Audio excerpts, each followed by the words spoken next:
मेरा नाम माइक है और जब ये घटना मेरे साथ हुई उस वक्त मैं 12 साल का था। ये वक्त था क्रिसमस का। क्रिसमस के टाइम सभी बच्चे बहुत खुश होते हैं और रात को जल्दी सो जाते हैं क्योंकि उन्हें लगता है कि रात के 12 बजे के बाद सेंटा क्लॉज आके उन्हें गिफ्ट्स देंगे। इसलिए सोते समय बच्चे अपने बिस्तर के पास एक थैली या जूते का सॉक्स रखते हैं ताकि सेंटा उस थैली में गिफ्ट्स रख सके। मैं भी बचपन में ऐसा ही करता था, पर मुझे इस बात का कोई विश्वास नहीं था क्योंकि मुझे ऐसा लगता था कि सेंटा क्लॉज जैसा कुछ भी नहीं होता और ये गिफ्ट्स मेरे मम्मी पापा ही रख के जाते हैं। पर जब मम्मी पापा से मैं ये बात पूछता तो वो ये बात एक्सेप्ट ही नहीं करते, जिस वजह से मुझे सेंटा क्लॉज को ढूंढने की चाहत और बढ़ जाती थी। क्रिसमस आने वाला था, अंदर से मैं बहुत खुश था, मुझे जो गिफ्ट्स मिलने वाले थे। लेकिन उस रात मेरा एक और मकसद था। उस रात मैंने सोच लिया था कि मैं रात भर जागूंगा और ये पता लगा के रहूंगा कि गिफ्ट्स कौन रख के जाता है। क्या वो सच में सेंटा क्लॉज है या मेरे मम्मी डैडी ऐसा करते हैं? उस वक्त मेरे मन में इस बात की क्यूरियोसिटी थी। उस रात घर में सब सो रहे थे और मैं 12 बजने का इंतजार कर रहा था।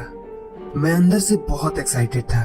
मुझे ये देखना था कि गिफ्ट्स कौन रख के जाता है और यही सब सोचते हुए मुझे पता ही नहीं चला कि कब मेरी आंख लग गई।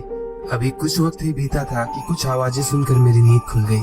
मुझे लगा कि सेंटा क्लॉज आ गए। धीरे धीरे वो आवाजें मेरे घर के और करीब होती गईं। मैं जल्दी से उठ के खिड़की के पास गया एंड टू माय सरप्राइज ये सेंटा क्लॉज ही थे, riding his reindeer up in the sky. मैं तुरंत घर से निकलकर उनका पीछा करने लगा।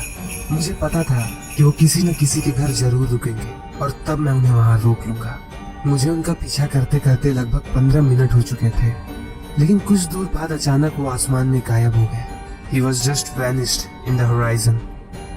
मैं उन्हें वहां ढूंढता रहा पर वो कहीं नहीं थे। मैं वहां बीच सड़क पे खड़े होकर ये सोच ही रहा था कि अचानक एक बहुत तेज सी आवाज आई। जब मैंने पीछे मुड़ के देखा तो एक बहुत तेज रोशनी मेरे पीछे से गई थी। ये सब इतनी तेजी से हुआ कि मुझे कुछ समझ नहीं आया। मैं पूरी तरह से डर चुका था क्योंकि उसके बाद सब कुछ अजीब सा हो गया था, मानो कि चारों तरफ एक अजीब सी खामोशी हो। भागते हुए मैं अपने घर की तरफ आया जहां मुझे मेरे फ्रेड अंकल दिखे। उन्हें देखकर मुझे बहुत खुशी हुई। उन्होंने भी मुझे देखकर अपनी तरफ बुलाया। उन्होंने मुझसे कहा, How did you get here, son? क्या मतलब अंकल? मैं तो तभी अचानक मुझे याद आया, अंकल फ्रेड को गुजरे तो लगभग 2 साल बीत चुके हैं। इस रियलाइजेशन के बाद जब मैंने अंकल फ्रेड की तरफ देखा तो वहाँ कोई नहीं था।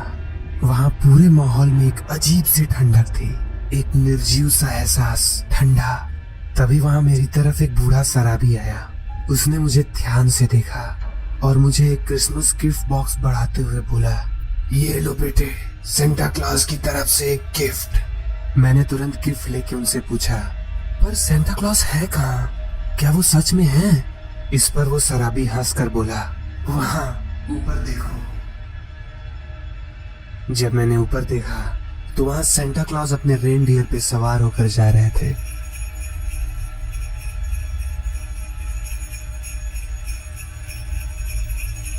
मैं ये सब देख के बिल्कुल भौचक्का सा रह गया। मेरे मन में बहुत से सवाल थे, पर जब मैंने अपने आसपास देखा तो उस आदमी का कोई अता पता नहीं था। He just vanished. वापस आकर मैं अपने रूम में सो गया। अगले दिन जैसे ही मैं उठा मैंने तुरंत वो गिफ्ट बॉक्स खोला। उस बॉक्स में एक चिट्ठी थी जिसमें लिखा था, तुम्हारा क्रिसमस गिफ्ट, जिंदगी। पहले तो मुझे कुछ समझ नहीं आया, पर बाहर मैंने लोगों को बात करते सुना कि देर रात एक शराबी को किसी गाड़ी ने टक्कर मार दी। जब मैं जाकर देखा तो ये वही जगह था जहां रात में मैं आया था और ये शराबी कोई और नहीं, वही आदमी था जो रात में मुझे मिला था। पहले तो मुझे कुछ समझ नहीं आया, पर धीरे धीरे चीजें मुझे समझ में आने लगी। आखिरी रात में सेंटा क्लॉज ने मुझे गिफ्ट में जिंदगी दी थी। इसका मतलब मैं समझ गया था, असल में गाड़ी से टक्कर मेरी हुई थी। रात में रोड पे जब मेरे पीछे से तेज आवाज आई थी, वो एक तेज रफ्तार गाड़ी की थी। I was dead on the spot. इसी वजह से मैं अपने अंकल फ्रेड को देख पा रहा था और इसी वजह से उन्होंने मुझसे पूछा था, How did you get here, son? क्योंकि आफ्टर डेथ मैं मरे हुए लोगों के डायमेंशन में पहुंच गया था। नो वंडर उनके डायमेंशन में चीजें इतनी डरावनी और बेजान है। पर सेंटा ने ये सब बदल दिया था और क्रिसमस गिफ्ट में मेरी जिंदगी वापस दी। लेकिन इस संसार का एक नियम है, जहाँ एक मौत लिखी होती है वहाँ एक मौत होनी तय है। मेरी जगह उस शराबी ने ले ली थी जिसका इस दुनिया में कोई न रहा होगा, जिसने अपनी जिंदगी कुर्बान कर दी बस मेरी जान बचाने के लिए। मैंने ये बात अब तक किसी को नहीं बताई, पर आज मैं आप सबको ये बात बता रहा हूँ। आप जिसे भी मानते हो, सेंटा क्लॉज, ईश्वर, अल्लाह, भगवान, वो सच में होते हैं और मैंने उन्हें देखा है।